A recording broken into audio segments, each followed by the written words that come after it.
All right, let's talk about a skill that honestly is the secret sauce to pretty much everything in life. I'm talking about effective communication. It's the foundation of our careers, our relationships, you name it. You know that feeling, right? You hit send on an email you thought was perfectly clear. Or you say something in a meeting, and you're met with just crickets. Or even worse, you get a reply that makes you realize they totally missed your point. It's a cringy, frustrating feeling we've all had. But this is so much bigger than just a few awkward moments. When communication really breaks down, it's not just a little mistake. It's literally the starting point for huge problems. This is where misunderstandings are born, where mistrust starts to creep in, and where real conflict can ignite. So, what's the game plan? How do we fix this? Well, here's how we're going to tackle it.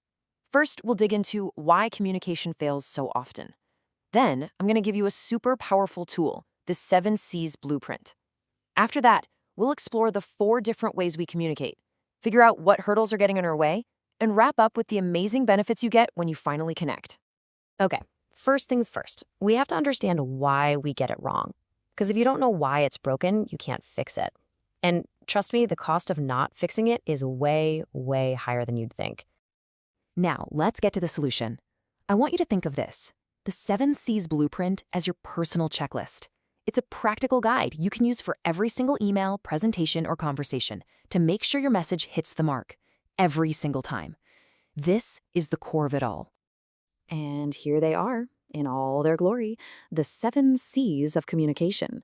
We've got completeness, conciseness, consideration, concreteness, courtesy, clarity, and correctness. I know it sounds like a lot, but let's break down what these really mean in practice. First up, let's pair clarity and conciseness. Think of them as best friends. The goal here is simple. Make your point easy to grasp and do it quickly. It's all about respecting the other person's time. So cut out the confusing jargon, ditch the repetitive phrases, and just get to it. Nobody has time for a 5-paragraph email when 1 sentence will do, right? Next, we have correctness and concreteness. This is all about your credibility. Being correct means no typos, no grammar mistakes. You look like you know what you're talking about. And being concrete, that's about being specific. Don't just say, we need to improve things. Say, we need to boost customer response time by 20%. One is fuzzy, the other is a powerful, clear target. And finally, we have this powerhouse trio, courtesy, consideration, and completeness. This is the human side of things. Courtesy is simple. Just be polite. Consideration means you're thinking about your audience. Who are they? What do they care about? And completeness means you've given them everything they need to know. It's a great reminder that you're not just broadcasting information, you're talking to another person.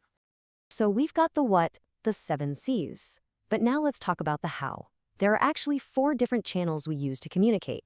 And believe me, the words you choose are only a small part of the story.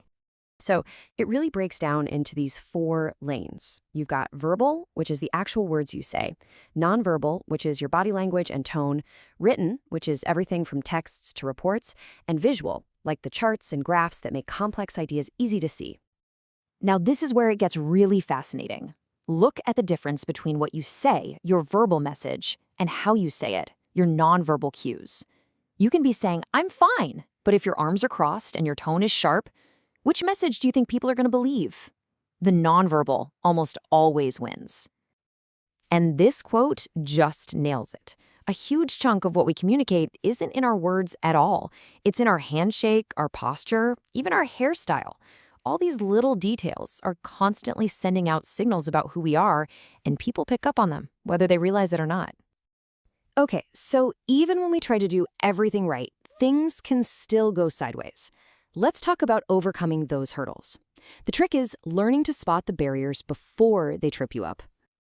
So what are these barriers? We can pretty much group them into 4 big buckets.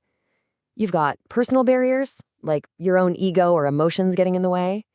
There are physical barriers, simple stuff like a noisy room or a terrible Zoom connection. Then you've got cultural barriers, where different norms can lead to total misunderstandings. And finally, organizational barriers, like a company culture where nobody feels they can speak up. So I want you to take just a second and think about this for yourself. When you think about a time communication went wrong for you, which of these was the culprit? Was it something personal, physical, cultural, or organizational? Just knowing your own weak spot is a huge first step. All right, we're at the final section. Let's talk about the payoff. Why should we even bother with all this? Because when you truly mastered this skill, the rewards are absolutely game-changing. First off, you get way better decision-making. It's simple, really. When communication is crystal clear, people are making choices based on good, solid facts, not just guessing. And that leads to smarter moves across the board. Second, your productivity goes through the roof. Seriously. Clear communication takes a team from a tangled mess of confusion to a smooth, efficient machine. When everyone's on the same page and knows exactly what they need to do, things just get done. Third, and this one is huge, you build stronger relationships. Good communication is the absolute foundation of trust. It helps you build real rapport with your team, your clients, everyone. It creates an environment where people actually want to work together. And last but not least, it boosts your professional image. The way a person or a whole company communicates says a lot about them. When you're clear, polite, and on point, you signal competence and professionalism to the entire world. It builds a powerful reputation. So when you put it all together, what are we really talking about? This isn't just about sending better emails. It's about a fundamental transformation.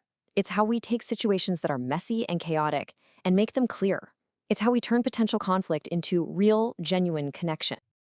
So I'll leave you with this final thought. Now that you have the 7 C's and you're aware of the channels and the barriers, what's one conversation you have coming up this week? An email you have to write? A meeting you have to lead? How are you going to approach it differently? Because that's where this all starts to become real. Thanks for tuning in.